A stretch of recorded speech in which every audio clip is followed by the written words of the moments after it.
Now we want to bring in ABC's Alex Prochet, who is following the vice president on the trail today. Alex, good morning. How is the campaign reacting to this change by the commission, but also the president's decision to opt out if it's virtual?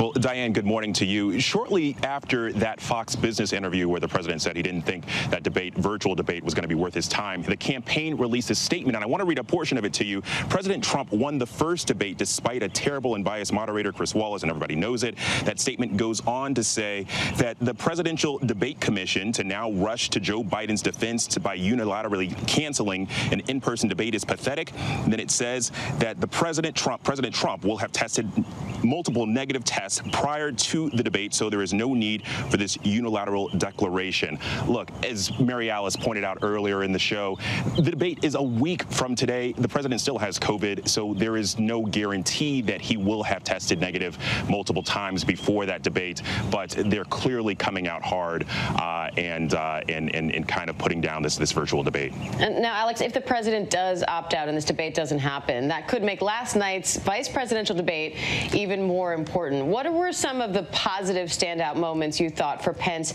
and Harris last night?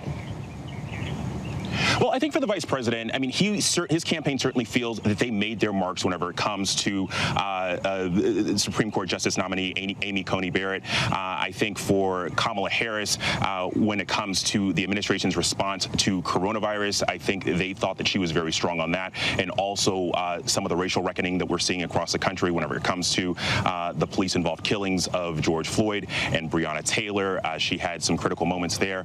But look, I mean, is that going to move the needle here? Time will tell, but not quite sure. I think, you know, a lot of the reflections from last night's debate are on what the candidates actually didn't say. And on that note, there were quite a few questions that they dodged, some more obviously than others.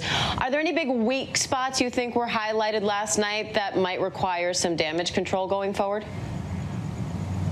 Well, what's interesting is that Senator Kamala Harris got the question about packing the courts, and it didn't come from Susan Page. It came from Vice President Pence. And so, I mean, that kind of signifies that this is something that the vice president, it's something that the Trump campaign has pinpointed as a pressure point for this Biden campaign to answer. And certainly she pivoted from that question. And at the end of her response, the vice president said, let the record show that she hasn't answered. And maybe it's something that President Trump will question Joe Biden at the next debate. I would expect that to kind of continue. And then for the vice president, it's actually pretty interesting that he was asked about if Roe v. Wade was overturned, how he would, or would he be in favor of certain state abortion laws in his home state of Indiana. And this is something that the vice president's record on is pretty well documented. But instead of taking a victory lap, he pivoted.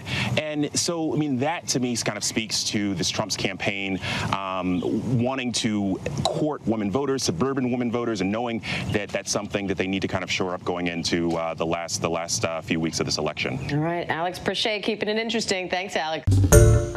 Hi, everyone. George Stephanopoulos here. Thanks for checking out the ABC News YouTube channel. If you'd like to get more videos, show highlights, and watch live event coverage, click on the right over here to subscribe to our channel. And don't forget to download the ABC News app for breaking news alerts. Thanks for watching.